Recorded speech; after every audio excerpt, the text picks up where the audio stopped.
It's an exciting time to be a Disney Parks fan. I just got back from D23, Disney's ultimate fan event in Anaheim, and the company just announced some major attractions coming to Disneyland and Walt Disney World, including what everybody's been asking for years, a villains-themed land, as well as massive expansions for Disney California Adventure, Disney's Animal Kingdom, and even a major addition to Disney's Hollywood Studios. Oh, don't worry, Disneyland's getting something really cool too. So if you're wondering where are they gonna put all of this stuff and how is it gonna look and feel, well, I'm theme park content creator David Vaughn, and I'm gonna get right into it, so let's begin. Starting off at Disney California Adventure at the Disneyland Resort. I don't think anybody predicted this for Disney California Adventure, a Coco themed ride. While we don't have a name for it just yet, this is the first ever Coco themed attraction, and Disney says it'll be filled with characters and music that you know and love from the Pixar animated film. So on the ride, we do join Miguel as he enters the land of the dead. And judging by this concept art, I'm gonna say it's a boat ride. I think that's pretty clear to everybody. It doesn't appear to be an elaborate ride system of any kind. So as you can see, there's smaller kids there. So my guess is this is gonna be like an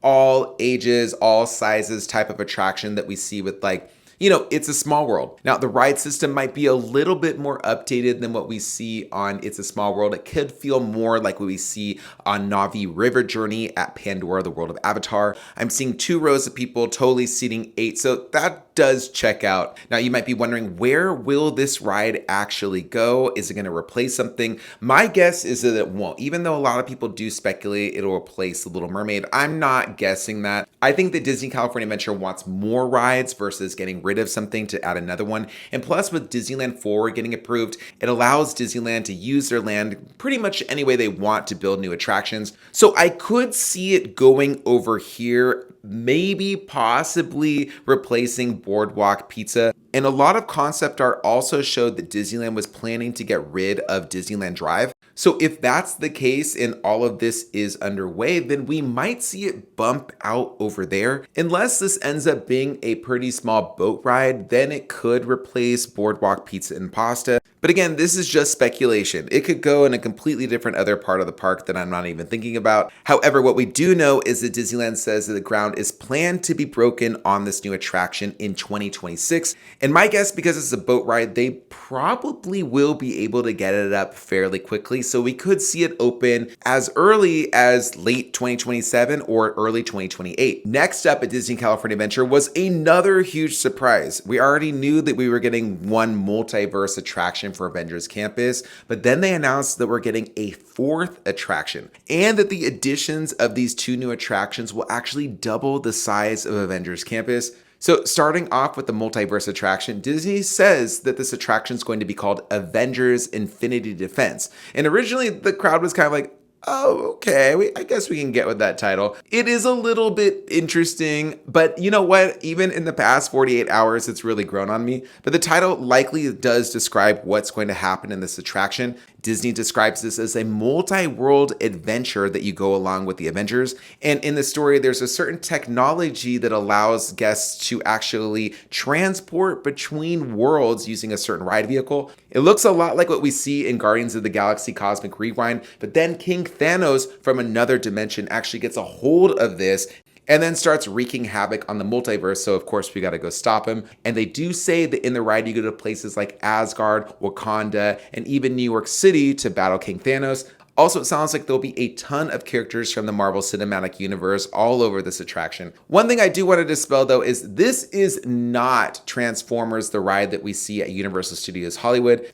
Yes, I do think there's going to be 3D elements, even though we don't see any evidence of glasses on it. Also, I feel like Disney would have told us that it's not a 3D ride, but I think that it is. I think that it's going to be a lot like the Peter Pan ride that I went on in Fantasy Springs at Tokyo Disney Sea. One of the things I'll say is the 3D on this was so amazing that I had to remove my glasses a couple of times just to make sure I was not staring at an audio animatronic and it was indeed 3D. I don't think that ride was incredibly impressive. I thought it was fun, but I think that this ride is going to be on such a big scope that it could take this type of technology to the next level. So even though I think it might be a similar concept to what we see in Transformers, I don't think that it's going to feel like that. Now, the big surprise here was Stark Flight Lab. This seems to use a Kuka arm, and the really cool thing about this is, and if you've been on the Forbidden Journey with Harry Potter, then you know what the Kuka ride vehicles can kind of do. It can kind of lean you back and move you around. But in this one, you're actually in a pod, and then the arm comes down, collects your pod, and then starts moving it around, doing different flight simulations.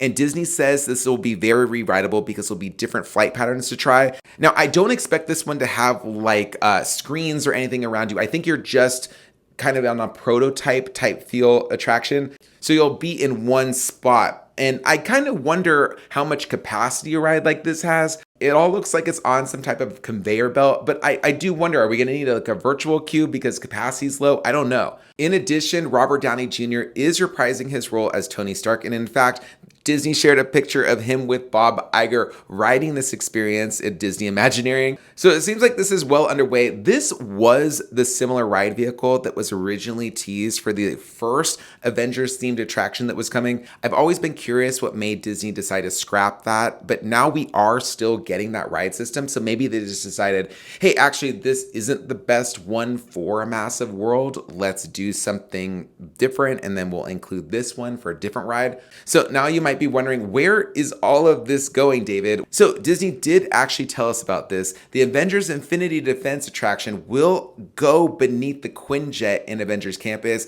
and then it looks like the show building for it will actually be behind it. So you may not have seen it from when you're inside the park, but there is actually like a bunch of concrete. It's more of just like an open area for cast members, but there's enough space there to have a show building, a very large show building for another attraction, like a Star Wars Rise of the Resistance size attraction. So interestingly enough, Stark Flight Lab appears to be right across the way. In fact, Disney shows us as it opens up here, you'll be able to see into Stark Flight Lab as you're kind of queuing up or walking over to the entrance of Infinity Defense. Now, I'm not entirely sure where that one will queue up, but it does appear that they've allotted all of that space for both of these attractions. It also seems that Stark Flight Lab isn't taking up as much space as you would think it would. And that's kind of why I was mentioning before, what will this capacity look like? But I guess we'll just have to wait and see for that one. So when do we expect all of this to open? Well, I don't think we have any sort of clear timeline just yet.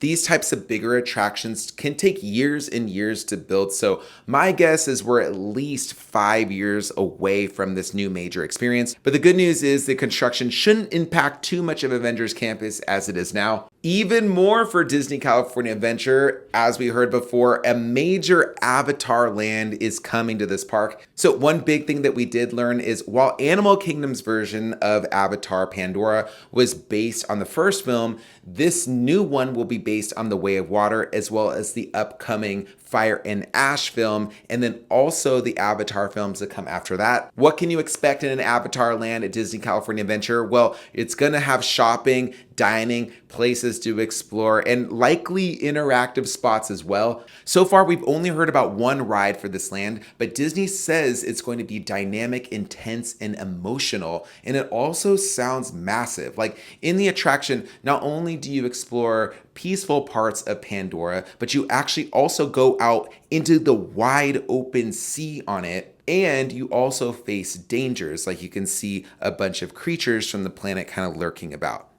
It also does appear to be a boat ride, but based on this, and I've been saying this for a while, I really think that this is going to be like the attraction experience that we have at Shanghai Pirates. Now, Shanghai's version of Pirates is completely different boat ride system than we see in the US parks because the vehicle can go in all sorts of different directions. And in fact, they do use some type of projection technology with it, but it's only a small part of it because most of it is animatronics and sets, but there are some parts that use the screens to kind of give you that feel that you're actually underwater in this giant scape or you're traveling through water in a huge way. But I think the big question is, where is Pandora Land going to go at Disney California Adventure? And honestly, right now, I don't have a clear answer. There is definitely speculation, but then there's also other places where it could go. For example, there is Disneyland Forward, which has been discussed for bumping out Disney California Adventure and Disneyland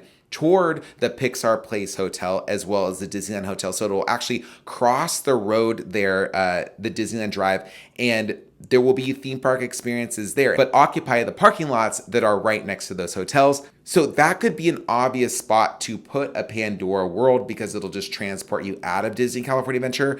However, a lot of folks are wondering if it's going to be in the back of Hollywoodland and kind of take up where the security currently is. And if that's the case, it's a possibility it could take over Monsters Inc., but we just really don't know at this time. So I don't want to speculate too hard and have everybody worry until we have a little bit more confirmation. So I'll keep you updated on that. Now, I'd love to tell you that that Avatar experience was going to come in just a few years from now, but I think we got quite a while. First, I think we're going to see the Coco ride, then we'll see the Avengers Campus rides, and then I think that we'll see the Avatar experience. So we might be out like a decade or more before that really comes to life, and it'll probably come to life around the same time as some of the future movies. Now you might be wondering, okay, all of this is at Disney California Adventure. What about Disneyland, David? Okay, we do have a new experience, and the good thing is we don't have to wait as long as these other attractions to get it. In fact, it's opening next year in 2025. Disney has seemingly created the first ever audio animatronics figure of Walt Disney, and he's going to be inside the Main Street Opera House at Disneyland Park.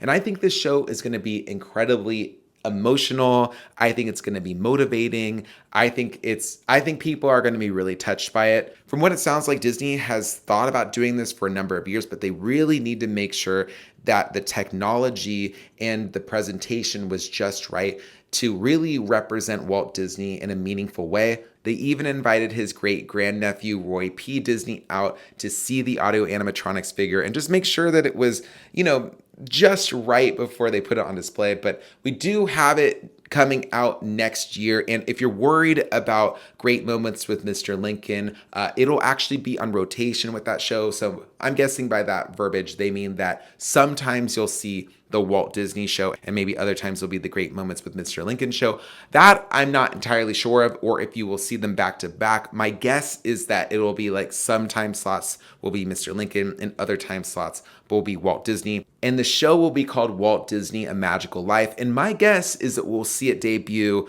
with the 70th anniversary sometime next year. But that's not all. We have one more thing coming to Disneyland Park. The Millennium Falcon Smuggler's Run will have a Mandalorian and Grogu edition. Disney Imagineers have used the Unreal Engine as well as works with Lucasfilm and Dave Filoni to bring this to life. So there'll be a new mission basically added to the ride. In fact, Disney says new missions. So I'm almost guessing we're going to have different versions of the Millennium Falcon just as it was intended to at the beginning. And the name for the ride should stay the same. Should still be called the Millennium Falcon Smuggler's Run because that's what they listed it as.